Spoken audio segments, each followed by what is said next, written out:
Okay, let's dive in. Think about all the connected things around us these days.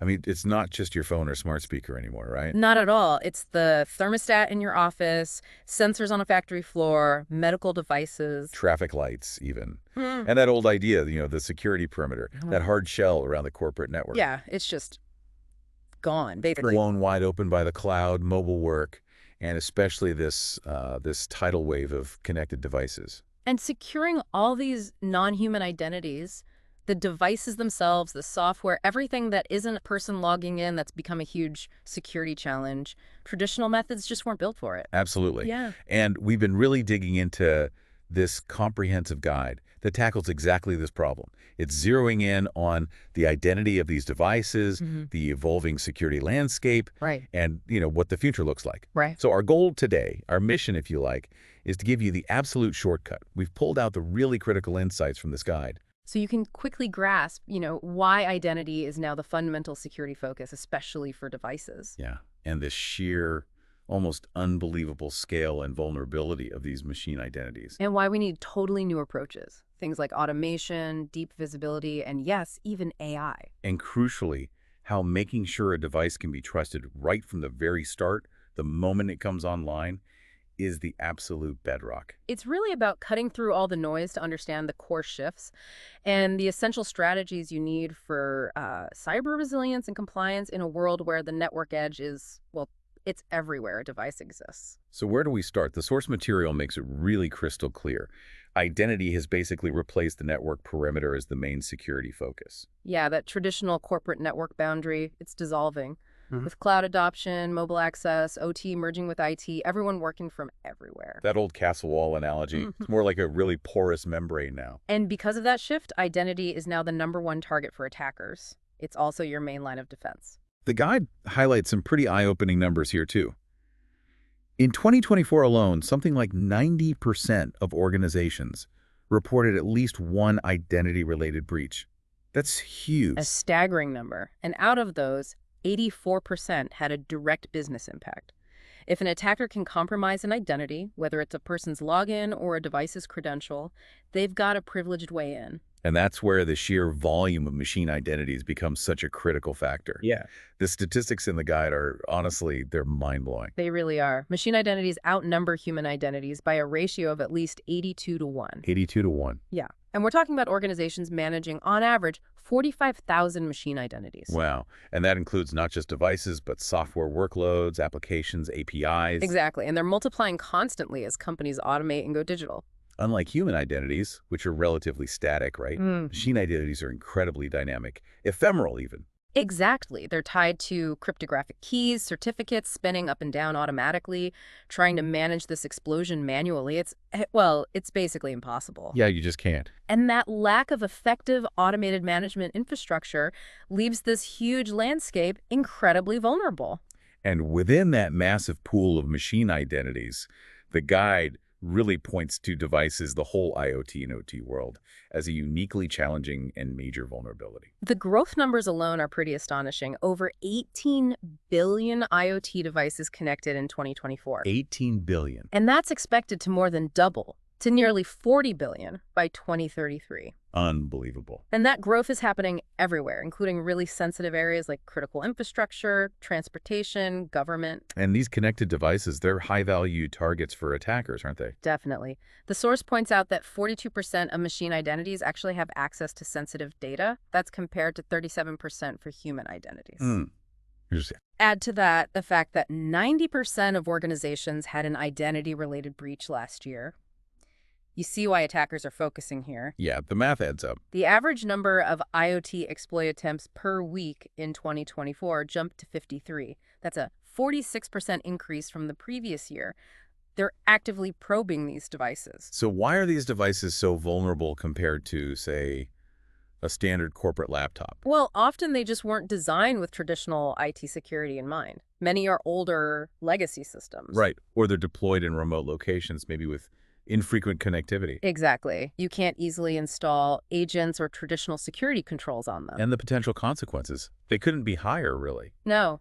A compromised device isn't just a single point of failure. It's often that initial foothold an attacker needs to move laterally across your network. Meaning they use the compromised device's access to jump to other, maybe more valuable systems. Precisely. And in industrial or healthcare settings, this could mean disrupting critical operations, stealing sensitive patient data. Or even causing physical harm. Absolutely, the stakes are incredibly high. Plus, these IoT environments are constantly changing. Devices get reconfigured, moved, replaced, retired all the time. And if you don't have a way to secure the entire life cycle of that device from its first moment online right through to decommissioning, you leave these gaping security holes. Like forgotten credentials, still active on a retired device, or a device that still has access it shouldn't after being repurposed. Exactly, those kinds of things.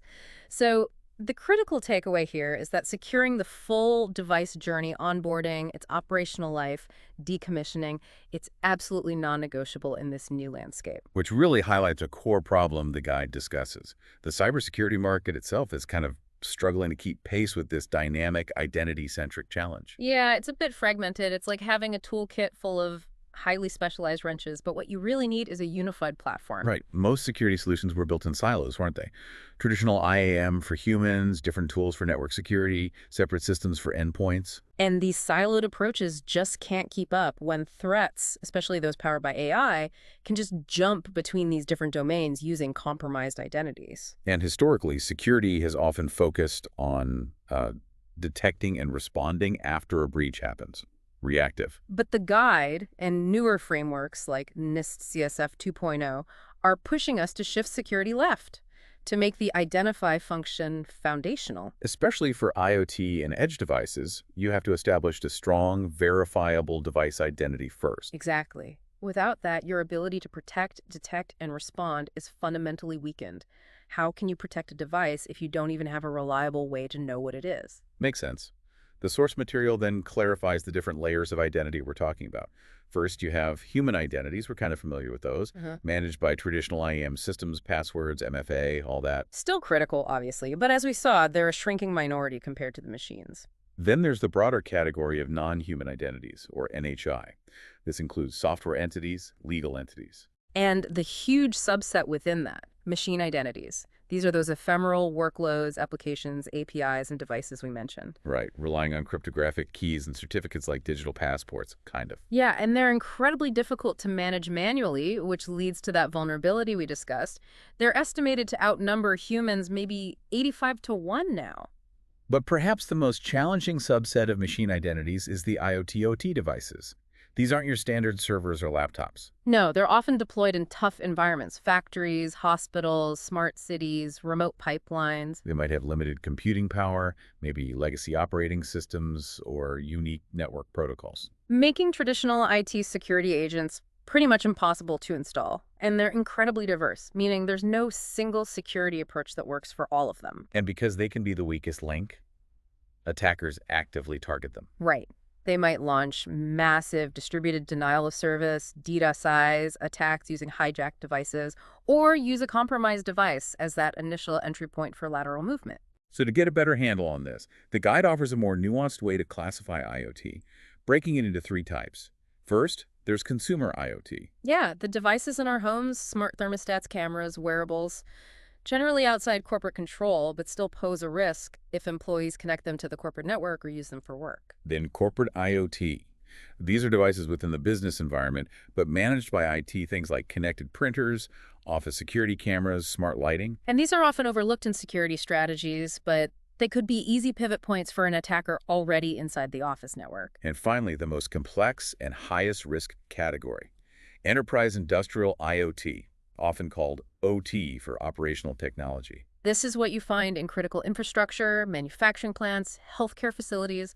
Super complex. Often involves legacy systems you can't easily take offline, requires continuous operation. And IT teams often have very limited visibility into them. A security incident here can mean operational shutdown, huge financial loss, or even physical safety risks. So pulling this together, the market's fragmentation and the unique challenges of securing these diverse device types, it really highlights a major hurdle. Definitely. The need is for an integrated framework that can manage all these different identity types, human and non-human, in a unified way. You see reference architectures from big players like Microsoft trying to address this integration challenge. Okay, so we know identity is key. We've got this massive, diverse, and vulnerable landscape of devices, and the existing tools are kind of fragmented. How do you even start securing this at scale? Hmm. The guide points strongly towards cloud-delivered solutions, specifically software as a service or SaaS. Yeah, a cloud approach provides that fundamental scale, speed, and flexibility that, traditional on-premises security solutions just can't match when you're dealing with potentially millions of dynamic IoT devices. Takes the burden of managing the infrastructure off your shoulders, too. Exactly. And there are some really compelling drivers making the shift to SaaS for IoT security almost necessary right now. Well, first up, the modern regulatory landscape is changing dramatically. New laws, new frameworks emerging globally, the EU Cyber Resilience Act, the US Cyber Trust Mark, various national critical infrastructure mandates. And these aren't just asking for periodic security checks anymore, are they? No, they're demanding continuous, demonstrable security controls. Proof of compliance throughout the entire device lifecycle. Right. And a SaaS platform makes that centralized policy management, real-time auditing, and consistent enforcement across maybe thousands of distributed devices actually achievable. Yeah, it does. Another massive driver is the cybersecurity skills gap we all know Oh, about. yeah, that's a big one. The guide notes there are, 7.1 million cybersecurity pros globally, but 2.8 million jobs unfilled. And the shortage is even worse in specialized areas like IoT security. So SaaS solutions can help bridge this gap. They can. They abstract away a lot of the complexity, provide simpler workflows, automate policy enforcement. It means you rely less on that scarce, highly specialized talent for day-to-day operations with these huge device fleets. And let's be honest, relying on manual processes for thousands, maybe millions of devices, it's just guaranteed to introduce human error, misconfigurations, missed updates, inconsistent policies. Absolutely. Automation is key here. A cloud platform can handle critical operations like device onboarding, binding identity, managing cryptographic certificates consistently and at speed. It drastically reduces errors and accelerates response times. Plus, for these large dynamic fleets, manual methods simply don't scale. It's impossible. Right. Cloud platforms enable policy-based automation for everything from provisioning devices to enforcing access control. They can make real-time security decisions based on continuously updated information. Which is exactly what zero trust, never trust, always verify requires. Precisely. And finally, a major benefit of SaaS is future-proofing. You get continuous updates, access to the latest security innovations, evolving compliance features, all without having to constantly upgrade or manage on-prem infrastructure. That agility is essential against fast-moving threats. The guide highlights Keyscaler as a service, or KSaaS, as a prime example of a cloud-native solution designed to address these specific challenges. It's basically a hosted version of their identity security platform. Yeah, it focuses on automating device identity management, securely provisioning digital certificates, and keys to onboard devices quickly. And it enforces dynamic, policy-driven security across the device's entire lifespan. Exactly. And it integrates with major enterprise cloud platforms like Microsoft Azure and AWS IoT. It also fully automates public key infrastructure, PKI. That's the underlying system for managing those digital certificates, right? Issuing, renewing, revoking them. That's right. It's built on a scalable architecture and provides that centralized real-time visibility and reporting that's so critical. So the benefits listed really mirror the drivers we just talked about. Yeah. Enhanced security at scale, cost and resource efficiency, faster time to value, making regulatory compliance easier. And providing future-ready security capabilities. Yeah. Looking ahead in this section, the guide makes an important point about security support for agentless devices. Those are things like simple sensors, PLCs, older legacy systems at the far edge that can't run traditional security software. Right. Securing those is going to become increasingly important as we push computing and connectivity closer to where physical processes happen.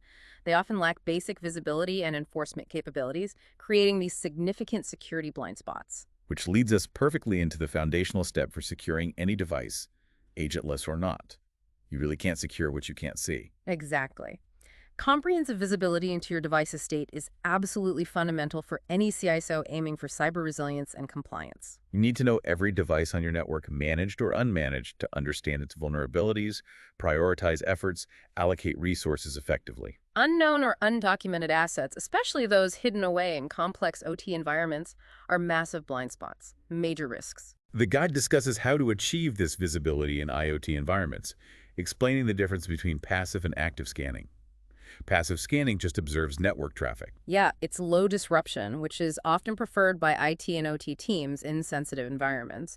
Doesn't interfere with operations. but active scanning directly probes devices, asks for details like their OS, open ports, protocols, firmware versions. Right. And that's faster for detecting things like misconfigurations or outdated software. So the key insight is that the most complete picture really comes from combining active and passive methods. Yes, that gives you a deep, comprehensive view while balancing thoroughness with operational safety, especially in those critical environments. And when you combine that scanning data with a software bill of materials, an SB bomb, which is basically an ingredient list for the software on a device, Then you can instantly cross-reference detected devices with known vulnerabilities related to their specific software components. It allows for incredibly rapid identification and response to new threats.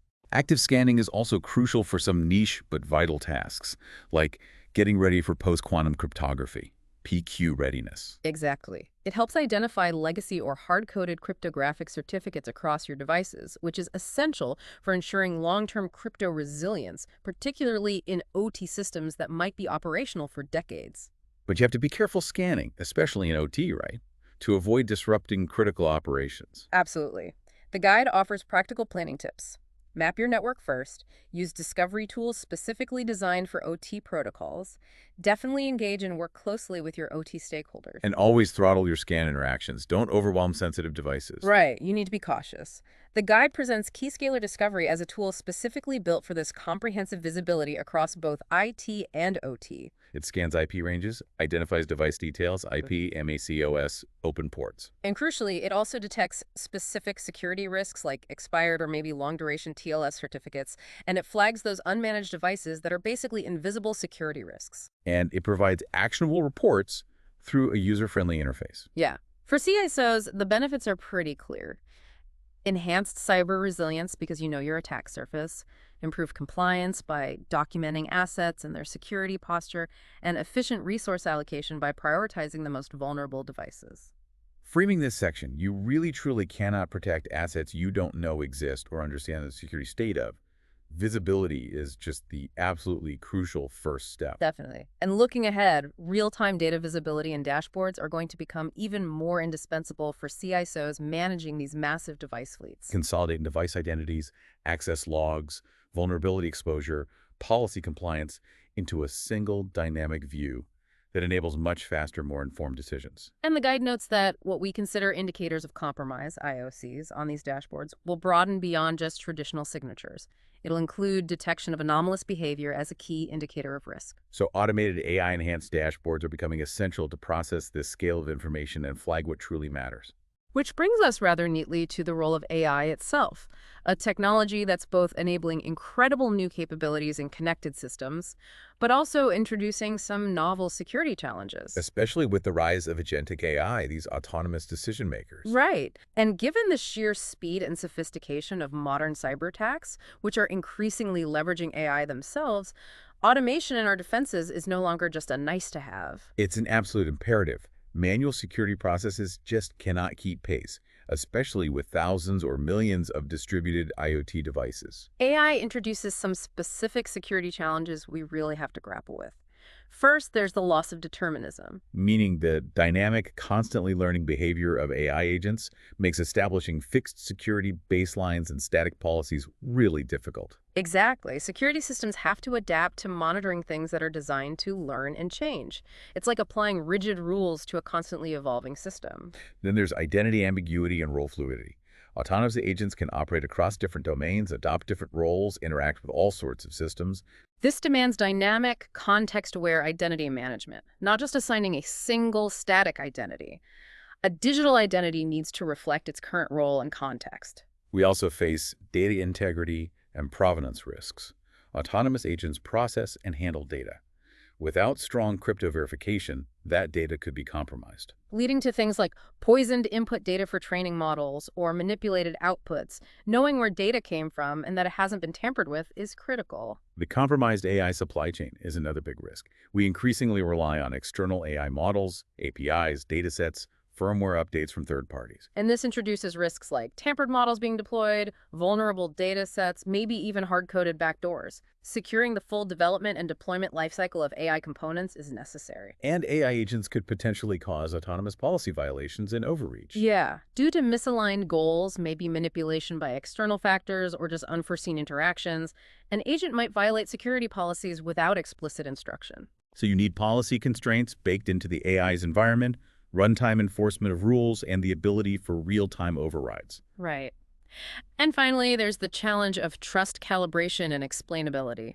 It's inherently difficult to quantify and calibrate how much we should trust an autonomous agent. Especially with complex or black box models where it's hard to understand why the AI made a particular decision. Security teams struggle to evaluate trustworthiness without that explainability. So how do we deal with this? The guide suggests that platforms like Keyscaler address these AI challenges by anchoring identity right down at the hardware and cryptographic level. Providing a secure foundation even for autonomous agents. It offers dynamic policy enforcement that can adapt to changing AI behaviors. Certificate-backed device identity for verifying agent origins. Real-time risk assessment using things like SBOMs and threat intelligence. And even leverages AI for security tasks itself through integrations like Microsoft Copilot. So the key takeaway here is that even as systems become more autonomous and distributed with AI, maintaining security, accountability, and control is still possible. You just have to focus on that foundational layer of strong, verifiable identity. And flipping the coin, AI isn't just a challenge, it's also becoming a really powerful ally in securing these connected devices. Because traditional security methods just can't cope with the scale, complexity, and rapidly evolving threats in IoT and OT. Exactly. This is where AI shines. It can analyze vast amounts of device data, telemetry, logs, network traffic to detect subtle anomalies that manual processes would completely miss. And it can enforce dynamic, risk-based policies in real time, making access decisions based on current context and risk. Yes, it enhances device trust and automates security decisions at speed. The business benefits outlined are pretty significant too. Enhanced threat detection by spotting those subtle anomalies. Scalability and automation that lets your security efforts grow seamlessly with your device estate. Faster incident response due to real-time detection and analysis. And improved regulatory compliance through AI-driven policy enforcement and evidence gathering. The guide specifically mentions Keyscaler AI as an example of an AML module designed to bring this intelligence and automation to IoT security. Right. It uses AI, for instance, for frictionless device onboarding by validating new devices against trusted patterns. And enabling adaptive, policy-driven security by continuously learning from device activity patterns. Exactly. It's also essential for detecting anomalous device behavior, flagging deviations from normal operations that could indicate a compromise or a malfunction. And it helps automate compliance and risk management, aligning device behavior and configuration with zero trust principles and standards like NIST and ISO. One particularly fascinating feature mentioned is its integration with Microsoft Copilot. Ah, yeah. This allows security teams to use natural language queries, just asking plain English questions about critical identity security data. Exactly. Imagine asking something like, "Hey, Copilot, show me devices with expired certificates last week in critical infrastructure locations." That could dramatically accelerate threat response. Copilot pulls together real-time device info, compares it against SBOMs, checks vulnerability databases. Identifies weaknesses faster, and provides actionable recommendations right within the tools teams are already using, like Microsoft Teams. That improves visibility by making complex data accessible. Speeds up response by instantly interpreting vulnerability data. Reduces manual workload for security analysts. Enhances operational resilience by quickly identifying high-risk devices. It ensures consistent protection across potentially millions of distributed assets. Wow. As cyber threats become more distributed and adaptive, embedding AI into device identity management platforms like this becomes essential, not just for keeping up, but potentially getting ahead. And looking forward, AI's role will almost certainly expand beyond just reactive detection, right, into proactive regulatory alignment and risk forecasting. That seems likely. AI, combined with ML and maybe even large language models, will be able to continuously assess devices against evolving regulations, mapping configurations, software components via SBOMs, crypto usage, real-time telemetry. To identify where assets are non-compliant now and even predict future compliance gaps. Exactly. This enables prioritized remediation and makes continuous audit readiness actually possible. Okay, so all of this advanced security, automation, AI, it all relies on a fundamental, critical foundation, establishing trust in a device's identity right from the very beginning, before it even connects to anything sensitive. Yes. And the guide introduces dynamic device key generation, or DDKG, as the solution to the specific problem. DDKG, what is that exactly? It basically allows devices to generate their own unique, cryptographically secure identities at the earliest possible point in their life cycle. Like during manufacturing or upon first boot or when they first connect to a network. Any of those. The key thing is that the necessary cryptographic keys are created on the device itself and are bound to its unique hardware identity. And this process establishes an incredibly secure, immutable root of trust for that device. Precisely. And that root of trust is then used to issue digital certificates and enable all subsequent secure communications and authentication for the device's entire life. So why is this so important? Well, firstly, it truly enables zero trust starts at zero touch. It establishes a verifiable cryptographic identity for the device from day one, completely automatically, no human intervention needed. Aligns perfectly with zero trust principles. Don't implicitly trust anything. Verify trust cryptographically from the source. Exactly. Secondly, it provides security without supply chain risk. Because the keys are generated securely on the device and never leave it, you eliminate the risk of those keys being exposed or tampered with during manufacturing, shipping, staging, installation. Which is a really common and dangerous vulnerability point in the supply chain. A huge one. And finally, it enables accelerated onboarding at scale. DDKG supports fully automated, policy-driven onboarding for potentially millions of heterogeneous devices. So devices can essentially introduce themselves securely and be automatically brought into your security framework, reducing manual overhead and errors compared to trying to provision keys manually. Right. It streamlines the whole process incredibly. The guide also notes the significant value this brings to partner ecosystems, manufacturers, system integrators by simplifying their onboarding processes and helping them meet compliance requirements for their devices. So the key takeaway is that DDKG solves that fundamental challenge of securely onboarding devices at scale. It eliminates a critical vulnerability early on, building trust right from the ground up. It's foundational. Now, layer over all of these technical challenges and solutions is the constantly evolving regulatory landscape for IoT and OT security. Governments, standards, bodies worldwide, they're definitely stepping up their expectations. Oh, absolutely.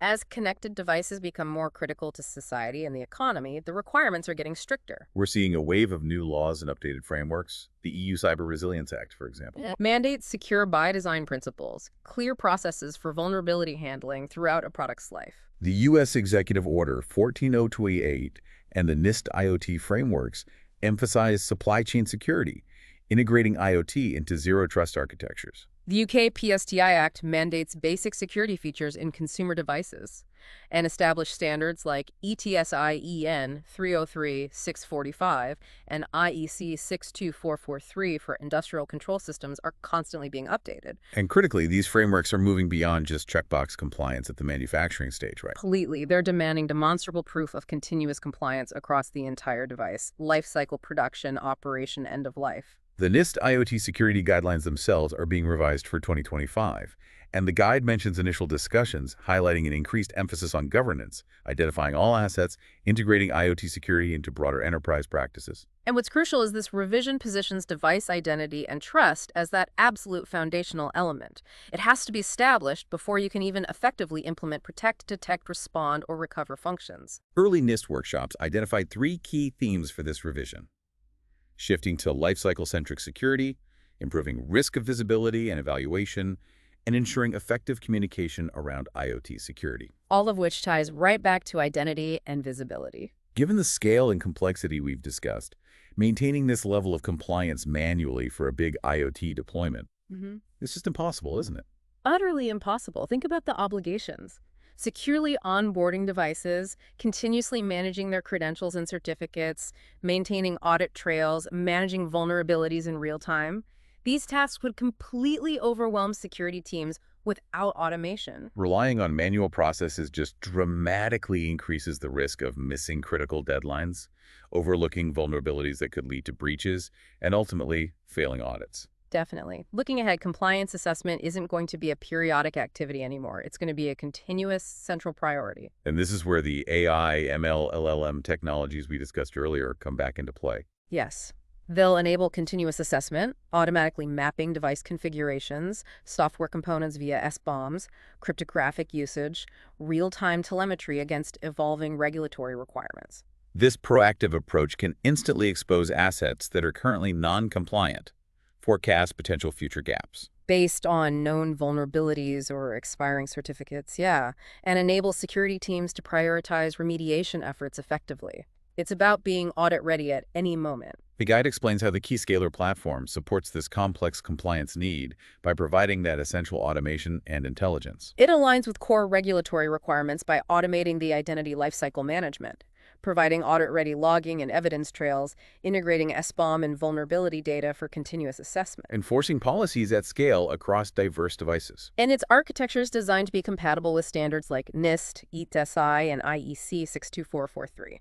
So the key takeaway here is that the compliance landscape is incredibly dynamic. Organizations need security platforms that can evolve with these frameworks. And automation is absolutely key to staying ahead and building a demonstrable, evidence-based security posture. So pulling together everything we've discussed from the guide, it paints a pretty clear picture of the challenges in securing connected devices, but also lays out a path forward built on several key pillars. It really does. It strongly reinforces that achieving strong device identity security isn't just good practice anymore. It's a fundamental prerequisite for implementing zero trust. For meeting those increasingly stringent compliance mandates. And for ensuring the operational resilience of modern digital systems. Based on the guide's conclusion, the core requirements for success in device identity security really boil down to a few things. First, automation. Absolutely essential for scale and real-time response. Second, full lifecycle management, securing devices beyond just onboarding, covering identity rotation, revocation, security decommissioning. Third, software-based delivery, like SaaS, for agility and scalability. Fourth, visibility, continuously discovering and monitoring all devices, managed or unmanaged, understanding their configurations, credentials, vulnerabilities. And finally, AI, emerging as a powerful force multiplier for analyzing all that telemetry, automatically detecting non-compliant behavior, even forecasting future risks and compliance gaps. Organizations that prioritize and implement solutions built on these core pillars, comprehensive identity management, automation, visibility, leveraging AI, those are the ones that will be best equipped. Equipped to protect their connected assets, competently meet audit requirements, and securely scale their digital transformation initiatives in this new identity-centric world. It's certainly a complex challenge, securing this explosion of connected devices, and it's clear traditional security methods just aren't sufficient anymore. Well, But by understanding identity as the new perimeter and strategically leveraging automation, deep visibility, and powerful technologies like dynamic device, key generation, and AI, organizations really can build significantly stronger, more resilient digital foundations. so as cyber threats continue to evolve at breakneck speed and regulatory demands keep increasing, here's maybe a question to consider. How can organizations not just ensure their security strategies are keeping pace, but are actively anticipating the future risks and compliance needs, especially those stemming from autonomous systems in these really dynamic device environments? Something to think about, definitely. Absolutely. Thanks for diving deep into this with us today.